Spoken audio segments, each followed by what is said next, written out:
In 1929, the First Congregational Church of Madison, Connecticut, was pursuing the talented organist Leon P. Beckwith, who happened to be enamored of a Moller pipe organ he heard in a Long Island church.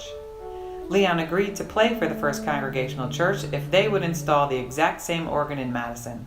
So on October 29, 1929, for $10,000, our pipe organ, Opus 5713, was commissioned from M.P. Moller Incorporated, and Leon Beckwith played it for 40 years. Back in 1929, organ companies used high-quality leather. The Moller Company told us then, "This will last about 50 years." True to their word, in the mid-1980s, the leather started to get brittle and break down, requiring expensive yet temporary patching. In 1987, the church invested in a full leather restoration. At that time, we were told, the leather currently available to organ companies now is inferior to the original materials. This should last about 30 years. 30 years later, the leather is breaking down, leaking air, causing dead notes, and wreaking havoc on the console and pipe chambers. The Thompson-Allen Company has been patching the organ for the past few years, but it has now reached a point where even the patches aren't holding. The organ is in an accelerating decline. Fortunately, there's a plan in place to undertake a new full restoration of the organ, which will replace every scrap of leather to be found, not to mention a number of other issues. Work is scheduled to begin January 2019. All 1,548 pipes will need to be removed and the console disassembled.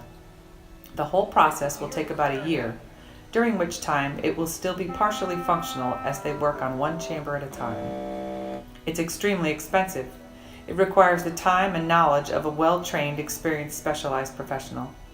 The materials available to restorers have improved considerably since the 80s, and the upcoming releathering project will allow the organ to last another 50 years without another major restoration.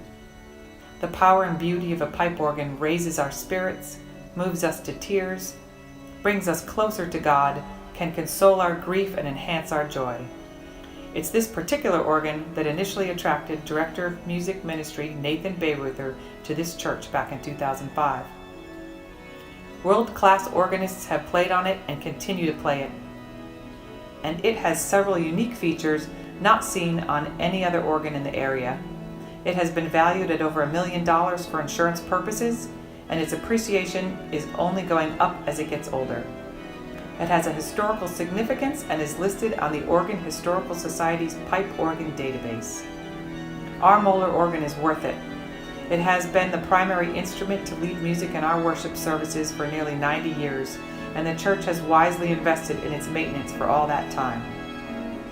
It's going to be a lot of work, but the end result will be a completely restored instrument worthy of the cost. I hope you'll consider how you may be able to help.